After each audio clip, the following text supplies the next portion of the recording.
Welcome to Hochoka Podcast. I retreat to the edge of my dreams, empty my heart of haunting fears.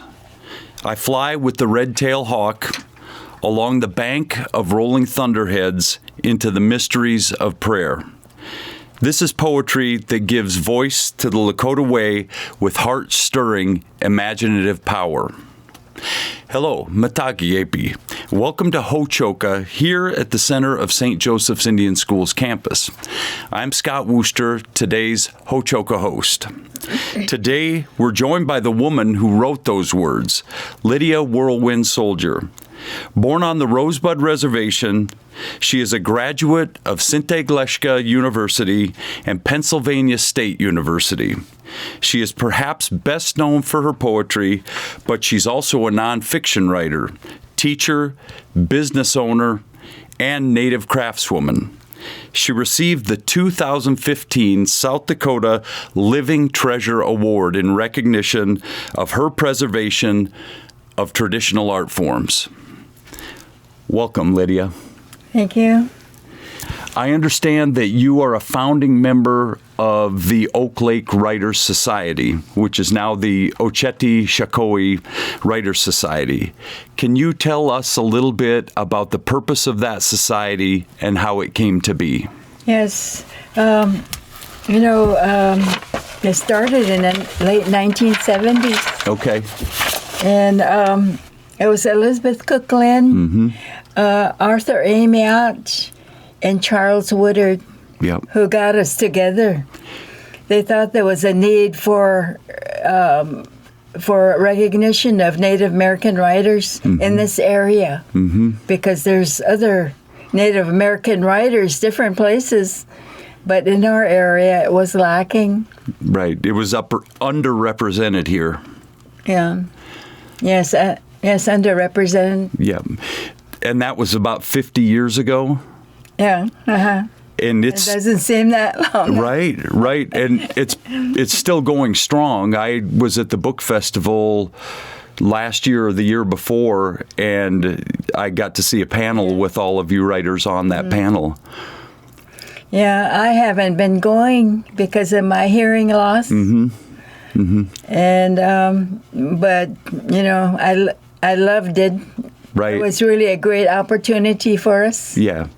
And you were one of the first writers that joined the Oak Lake Writers Society, and they keep bringing in new writers as time goes on, new authors, new Native voices. Yes, it was open.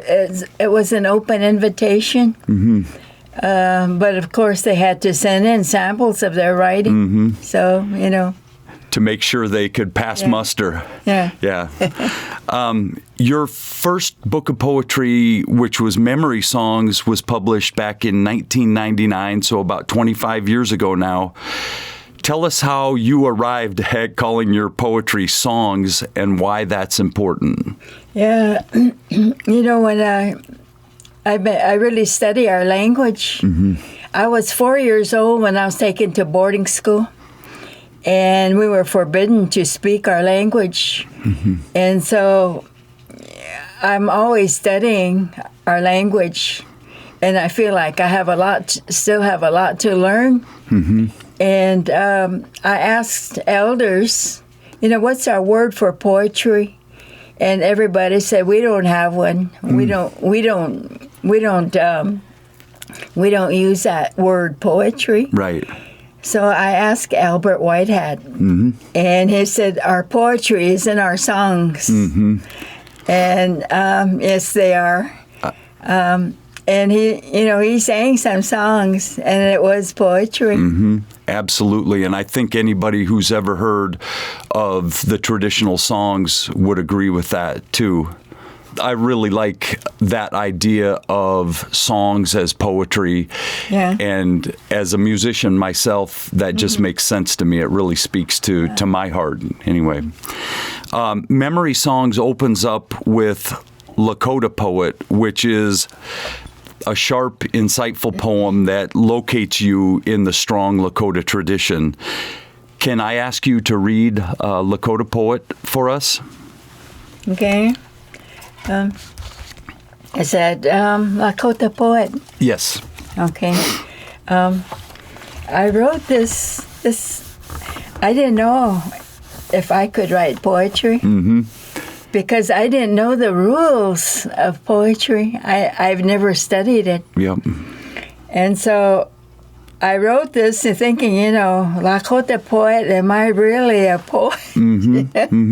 So I wrote, this Lakota poet, don't know, free form, free verse, prose, or oxymoron, or rhyme creation, faces gauntlet, intimidation, rules must conform to silver-tongued discrimination.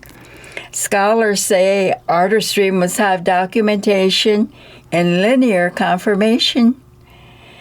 But this Lakota poet does have a literary tradition, philosophy, oratory, drama, music, oral tradition, and I don't need validation. I love it.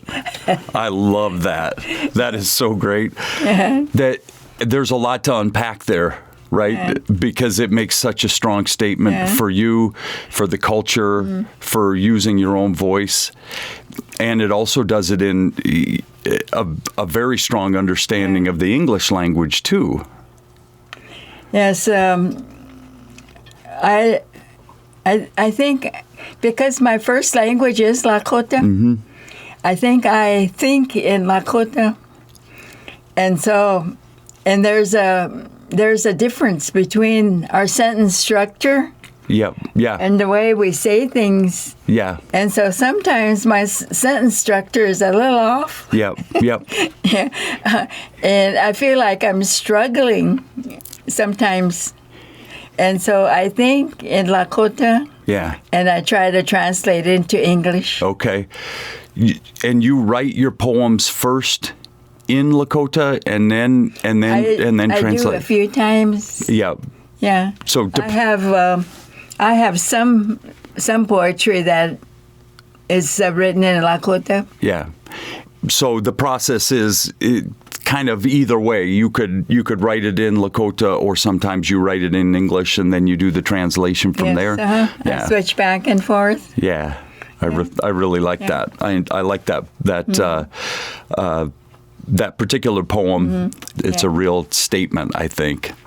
And even more of a statement to hear you actually speak it, because I think I'm a reader and I love to see it on the written page, but I love to hear poetry read out loud. So that was very, very nice.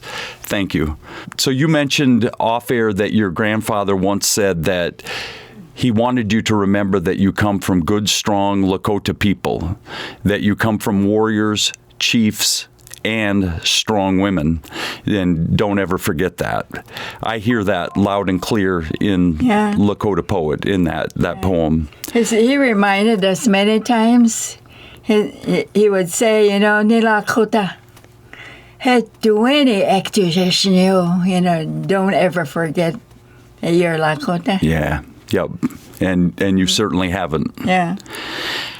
You were born into a shifting era for Lakota people, which is an understatement, from the 1880s until the 1960s.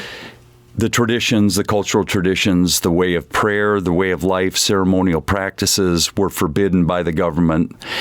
And obviously, the Lakota children were taken from their parents and put into boarding schools.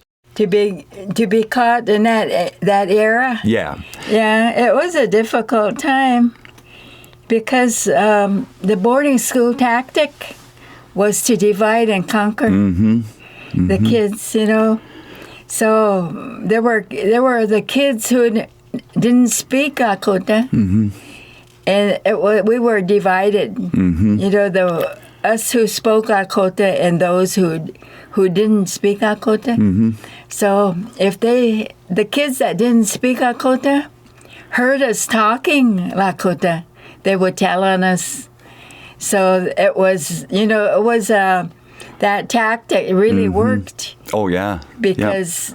It was truly dividing us. Yeah. Would you be willing to read collision of time for our viewers? Collision of time in Lakota Point. Please.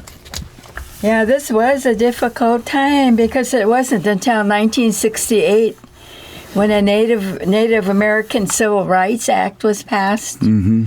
And so, this, and up until that time, it was really a struggle to try to remain confident in our own identities. Mm-hmm. Mm-hmm. Okay. Collision of time. Time she wished to leave behind, memories that filled her hollow breast. Time she wanted to sing her death song, weeping for what she could not have. Time she wanted to throw away those relentless hours to the spirit wind. Watch them flutter and float like dead leaves in the fall, and embrace the comfort of Unchi Maka's warm shawl. Times when she wanted to live fulfilled and content. Let the foul-ups, mess-ups, and heartaches fade, because a deep voice within still sings those strong heart songs into the moonless night, defiant against the losses, hurting memories, and protected, while the spirit wind whispers, sometimes weeping, calling for the embrace of healing time. Times of harbored fear and empathy, a loved one's death, tentacles of grief grip her shattered dreams, left tantalizing out of reach. Succumb to the vacuum left by the passing, wipe the trail of tears from her brown face. Put it in the past, I say, throw them into their dark, somber resting places, turn them against the tide. Be saved by her strength and easy laughter, gifts from the spirit of time. Mm-hmm. Powerful. I wrote this, I thought of my great-grandmother. Mm-hmm. And I was in the boarding school when she passed away. Okay. And so, the last talking about death here, I was thinking of her. Mm-hmm. It's deeply personal. Yes, it is. Very personal. And how old were you when you wrote this poem? I don't know. It was, I had, I used to keep journals. Mm-hmm. And I just put my thoughts in those journals. And I had them stacked up in a bookcase. And one of my friends came over and said, "Can I read your journal, one of your journals?" So I said, "Sure, go ahead." And she was reading, and she said, "Lydia, I love your poetry." Mm-hmm, mm-hmm. And I said, "I didn't know I was writing poetry." Right. Yeah. But, this probably was in the 60s. Yeah. And so as a woman... Yeah. Trying to sort out experiences that you had when you were a young girl that had to have been, it comes through in your poetry, it had to have been such a difficult time to understand what was happening to you and to your people. Yeah.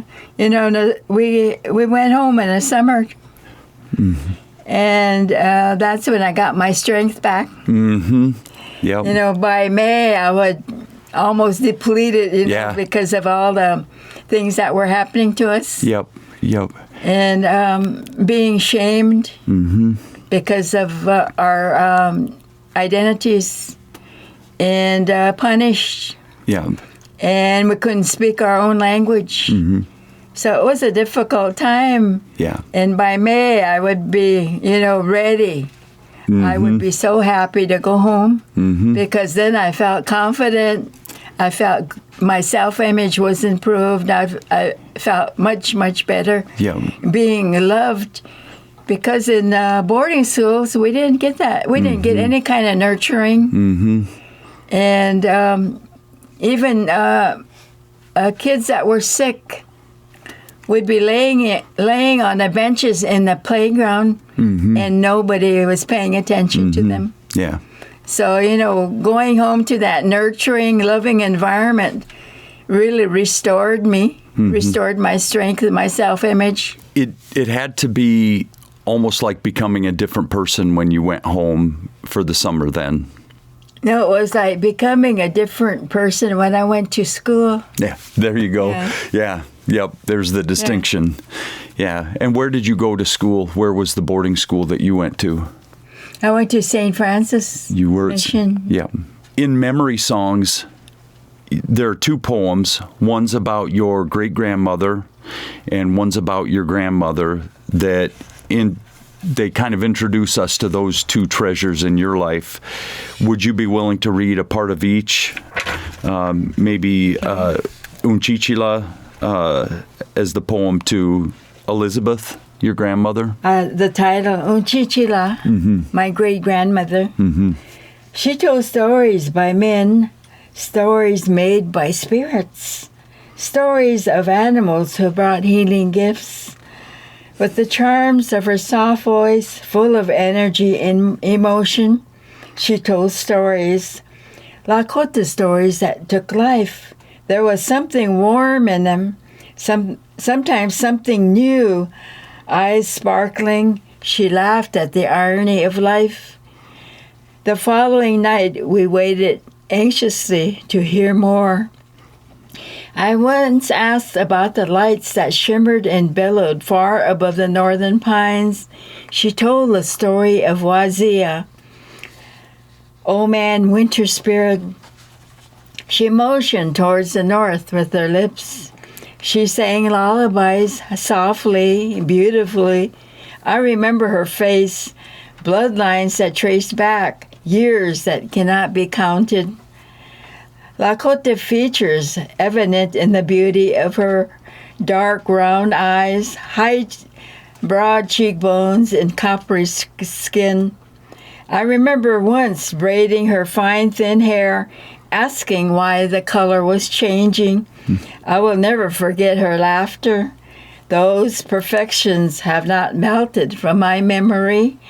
Time has come and gone, recorded her passing in my genes. Yes, I still wish for her gentle hand brushing my hair from my face. Mm-hmm.